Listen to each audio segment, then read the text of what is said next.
Welcome, Lisa, to the 21st Annual Cystic Fibrosis Research Incorporated Education Conference. It's great to see you again. Thank you. It's great to be here. Thank you.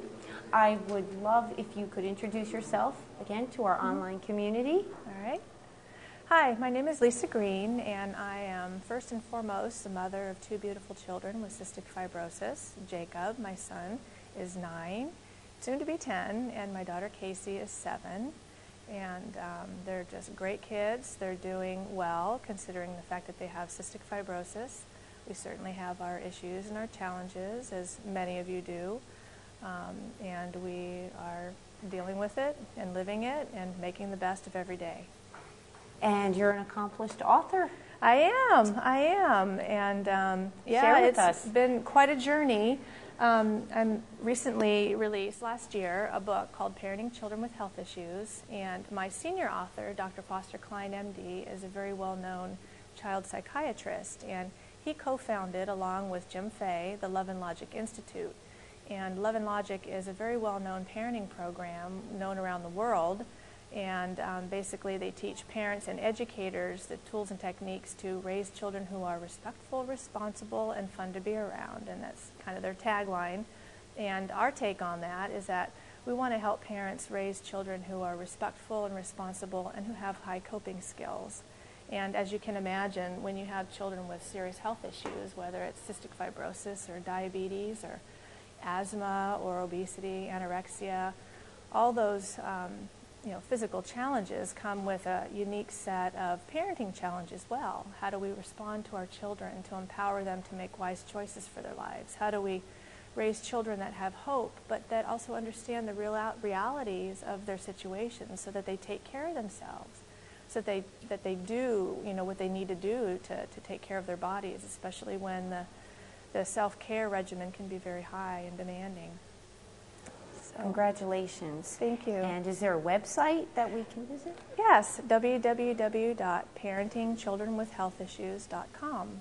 And there's lots of free articles on there and talks about how to get the book. You can get the book through Amazon.com, of course, or loveandlogic.com, Target.com, all of those, as well as local bookstores are carrying it as well. So Lisa, share with us, as a parent of two children with cystic fibrosis, some of the unique challenges that you face. You know, the physical challenges that we face are tough. I mean, there's, the medical, dealing with the medical issues and just figuring out how to administer the medication and the knowledge and the education that we have to, it's learning a whole new language of a disease, especially as complex as cystic fibrosis. So there's that piece of it, which is very difficult. Managing the medications, talking to the doctors, managing the doctor's appointments, and just the pharmaceutical end of it, and the financial end of it, the insurance companies. So all of those things are challenging and certainly unique when you're dealing with a chronic illness that takes a lot of care. But what I found to be especially of challenge for me personally was the emotional side, the psychological side, the behavioral side.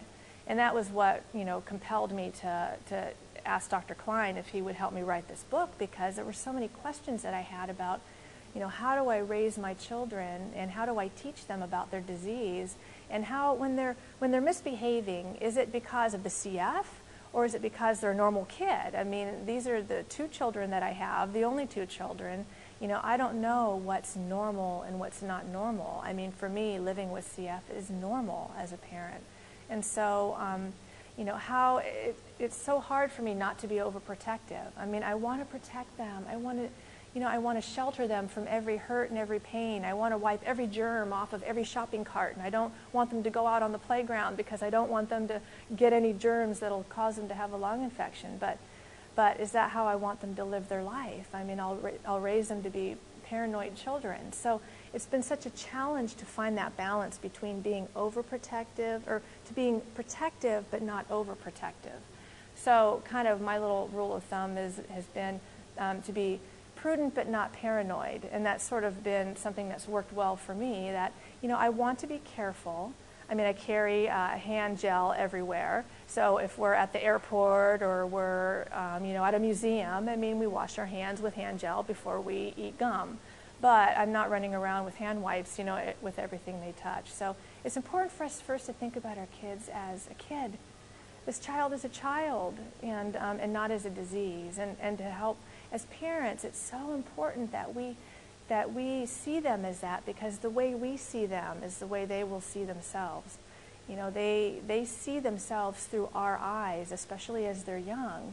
And the way that we treat them and respond to them is the way that they will develop their own self-concept. And that's key, especially in the younger years, that we respond to them in ways that really empower them to see themselves as, I can do anything, I can do it all, I can be anything I want to be. But yet still, you know, we don't want to be in a place of denial where we don't empower them to understand their disease, and that they need to be aware of the impact of bad choices that, you know, that they make. If they don't take their medical treatments, they don't do their breathing treatments, they don't take their enzymes, it could have an impact on their health care. So how do we balance that fine line? How do we walk that line between helping them to understand what it takes to be healthy as they can for their body and their circumstances, but yet not, you know, cross the line where they are hopeless. I mean, we want to give them hope. We want to empower them to know that, you know, what you do has an impact. The way you take care of your body, the way you exercise, the way you eat. When you take your medications, you're giving yourself every chance of a long, healthy future, and you can do it. I mean, and having those role models and all the wonderful interviews that I know you've had of adults with cystic fibrosis that have been so inspiring. Elizabeth Nash and Jerry Cahill. I mean, they're such a role model for us as parents to be able to be inspired, and you know, and those are the role models that we want to focus on, the people that can do it and that do it, and then we can model that for our children and empower them to be the heroes that we know that they are and can be.